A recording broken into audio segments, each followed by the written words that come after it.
G'day, it's Mark, and welcome back to the channel. I remember as a 15-year-old going to the Sydney Motor Show out at the showgrounds in the Ford Pavilion in 1978. And I remember watching this really cool video or movie about Ford World in 1978. And I think I sat through and watched it at least twice. And I always thought, wow, I'd love to get a copy of that. And I've never seen it anywhere, but I finally found a copy. So anyway, I thought you might enjoy it. Keep an eye out. Try and watch it right through because it's got some Australian cars in it as well. But I hope you enjoy it. Please give the video a thumbs up and hit that subscribe button. Thanks for watching.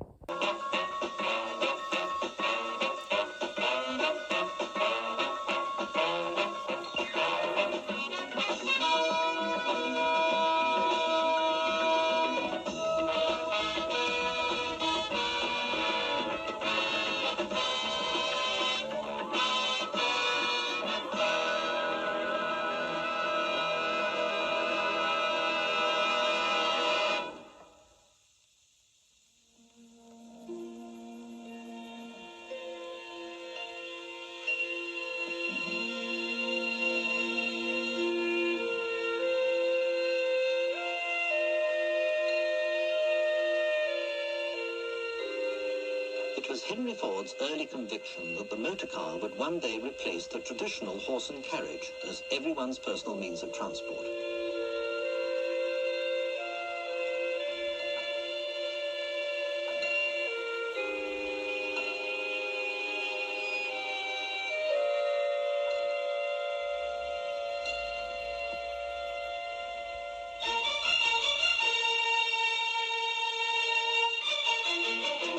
Today, of course, we can travel anywhere with ease. Simple, safe, personal mobility is seen by most to be an essential part of our daily lives.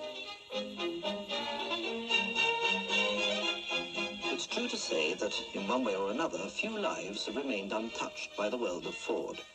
Since those early pioneering days, 75 years ago, it's been a major force in the world's motor vehicle industry.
In sales terms, Ford is the third largest company in the world.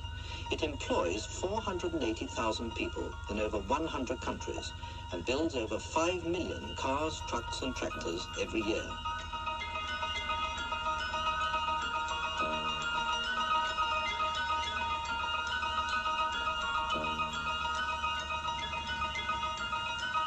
It's a world that is connected by a network of computers and satellites, crossing nations and spanning continents 24 hours a day.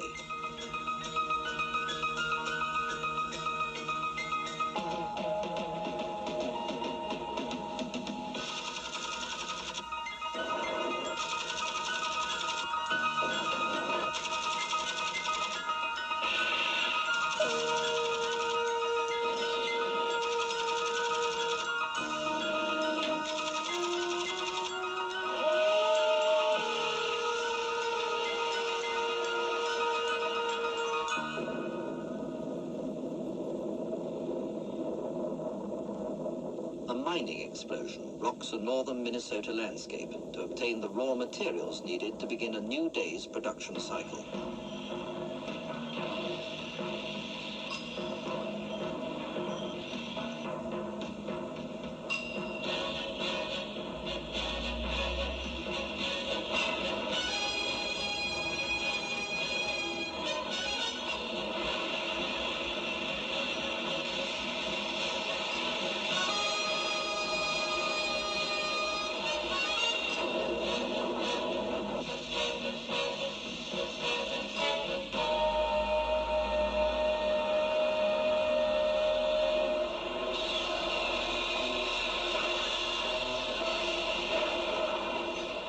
In factories the world over, machines perform complicated mechanical tasks in a way that could hardly have been imagined at the turn of the century.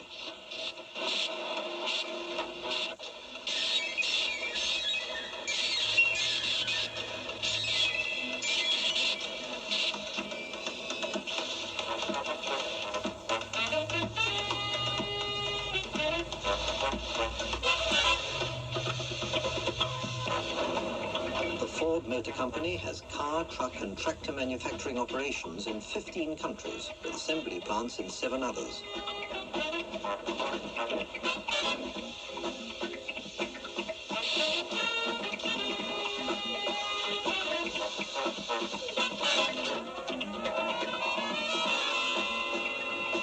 From Flat Rock, Michigan, to County Cork, Ireland, to Auckland, New Zealand, hundreds of thousands of Ford men, women and machines mold, polish, rivet, stamp, hoist, paint and assemble an unending stream of products.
Lunchtime, the end of a shift, a break in the rhythm of the day, and there are as many traditions for observing those breaks as there are countries in the world of Ford. Pinochle in Dearborn, whist in England, ancient board games in New Zealand, and dominoes in Brazil all provide recreation to thousands of Ford men and women every day.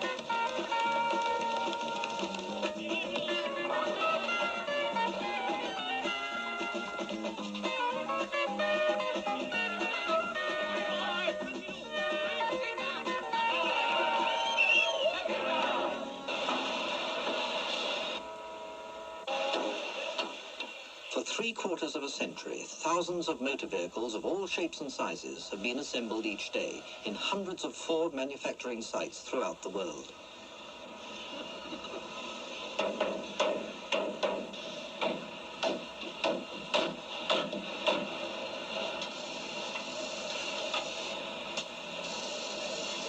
Crates bearing the familiar name carry everything from exhaust manifolds to body panels to electronic ignition systems, all destined for world markets. This complex chain of distribution is part of a huge manufacturing, assembly and supply process.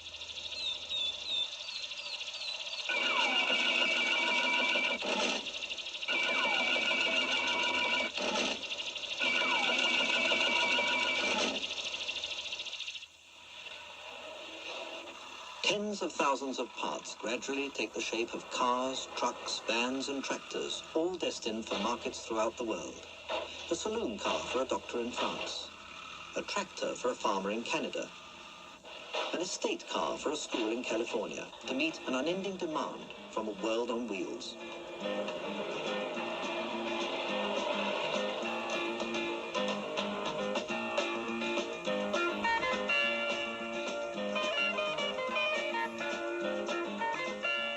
In fact, Ford in Europe alone produces over 1.5 million cars, commercial vehicles and tractors every year, backed by a sales and service network of over 6,300 Ford dealers.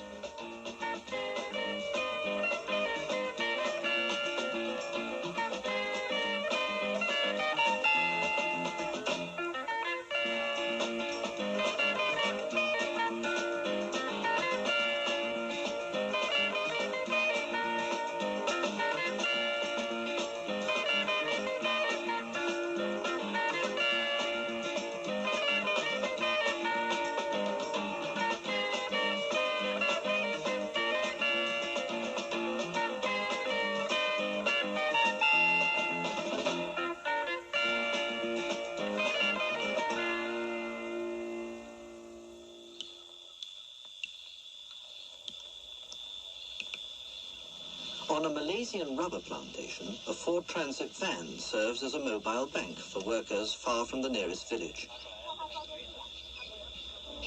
While in Sweden, ingeniously designed machines powered by Ford engines cut and haul an entire harvest of timber.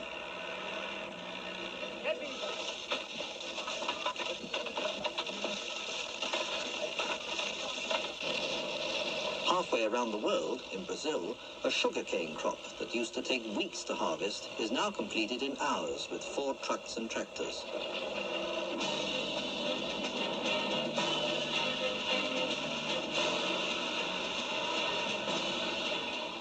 Thousands of miles to the north, on the central Mexican plateau, mountains of earth, rock and cement are moved by 700 Ford trucks.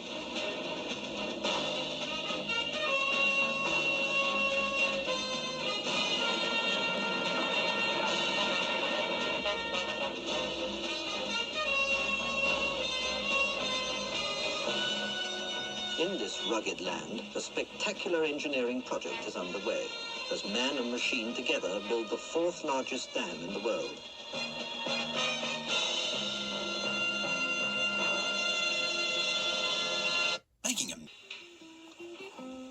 It's the business of scientists and engineers to find better designs and processes, and one idea leads to another. The design for a better motorcar component may unexpectedly provide a technical breakthrough for tomorrow's space system.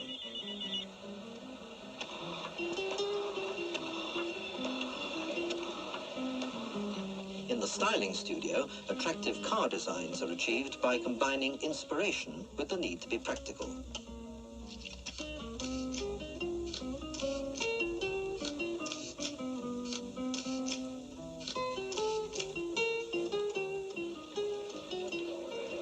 To the designer, there's no functional component that cannot be made pleasing to the eye.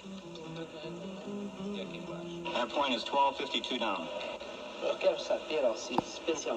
This greenhouse area would look a lot nicer and sleeker with the fastback.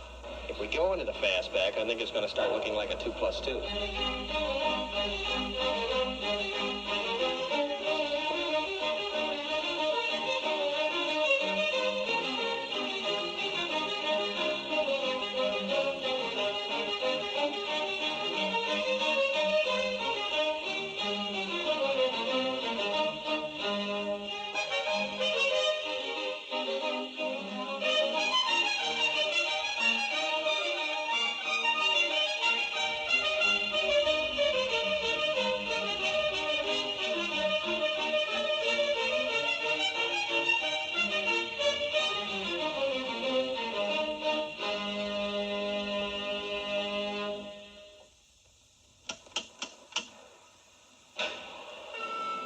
However, the final test is utility. How well it works, how safe it is. For every hour spent on design, 100 are spent in testing, analyzing, perfecting.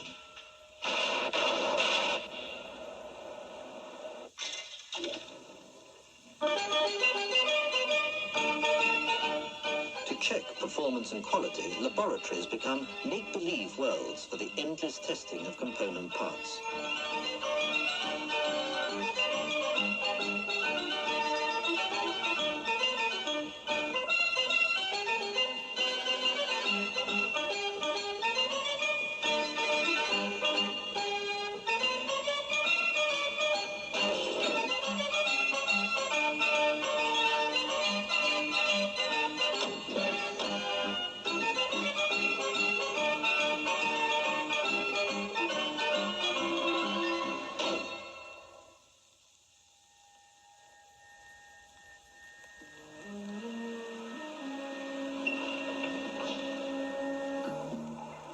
The testing never stops. In North America, Brazil, in Belgium, vehicles are made to perform under the most demanding conditions before they're ready for the marketplace.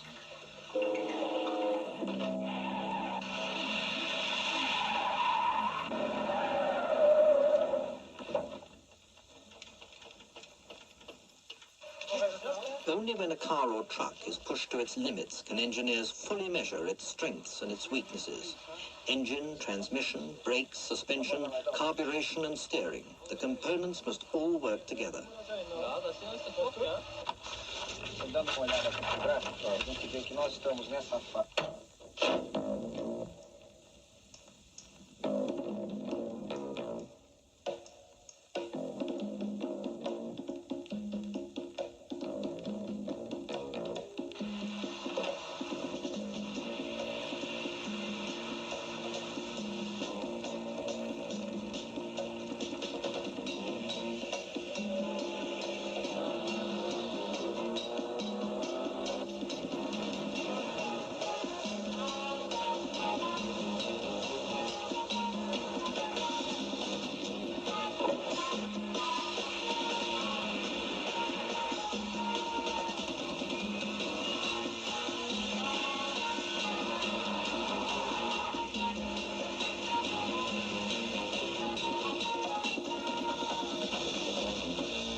The ultimate test is the marketplace, where the product meets its consumer for the first time, where salesmen become spokesmen, not only for the product, but for all those who created it.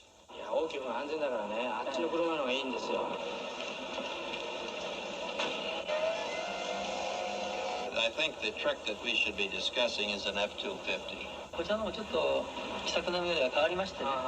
Dann haben sie ein sehr schönes Kassettenradio drin mit UKW und Stereo.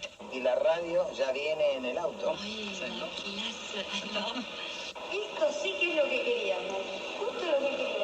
It's a real good package, and I think it'll do just the job you're looking for.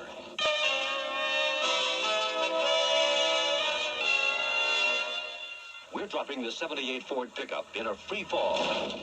To prove a point, Ford means business in big trucks. Now Ford announces the CL9000.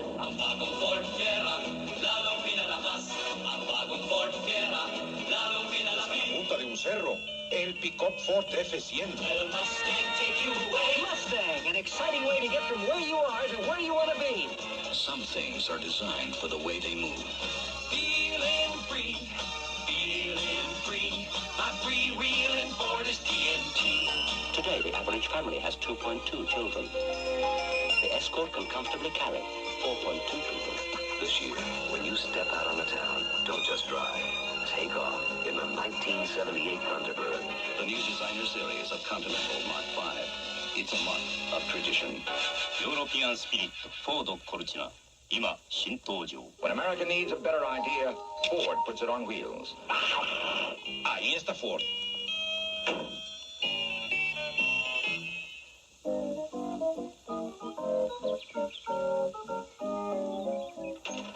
The motor car is designed and built to suit the period and the environment in which it must operate. Its characteristics are determined largely by the likes and dislikes of future owners.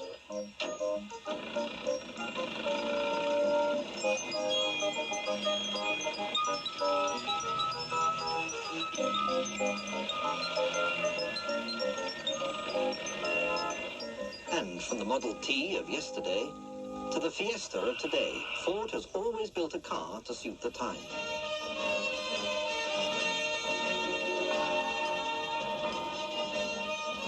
Here, near Valencia in Spain, Fiestas are assembled at a huge manufacturing complex.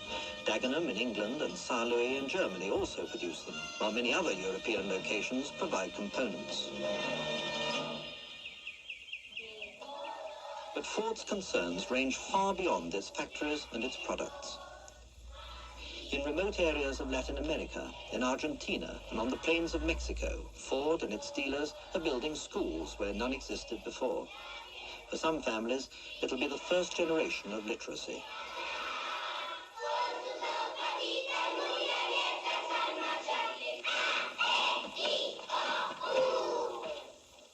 In Britain, a Ford-sponsored Save the Village Pond campaign made it possible for teams of volunteers to clean many village ponds, restoring them to their original natural beauty. Eliminamos el corte del año anterior. And in Mexico, Ford and its dealers have jointly sponsored a farm training program, sending instructors into the field to teach such basic agricultural techniques as soil irrigation, pest control, and plant nutrition. In America, the College Roundtable program brings teachers, students, and Ford executives together to improve understanding between the business and academic communities there. My view is becoming typical, and that's one of the reasons why we're getting together here. To exchange attitudes and ideas. Let's see where we have common ground, where we disagree, and why. Alumnocino. And in Buenos Aires, Ford of Argentina sponsors the Henry Ford Technological School, providing technological and academic training to hundreds of students. Half of those trained on Ford courses will ultimately be employed by the company, and the other half will find employment in similar industries, benefiting their local and national economies. While Ford interests are worldwide, its roots are at Dearborn and Detroit in America. In cooperation with 50 other companies, Ford created the Renaissance Center, an office, shopping and hotel complex that has revitalized Detroit's riverfront.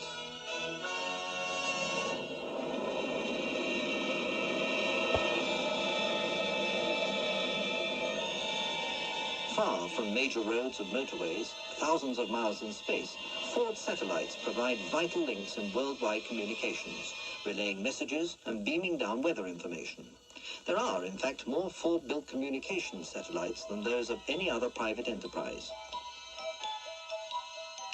They're the result of the same Ford technical know-how that designed and maintains NASA's Houston Mission Control Center, the focal point for America's manned spaceflight program. So much has happened to our society in the last 75 years, technological advances we never dreamed possible. And during that time, the world of Ford has been one of continuing change, development, and improvement.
The journey from the Model T to the satellite took only 3 generations, and it all began with an idea in the mind of a man named Henry Ford.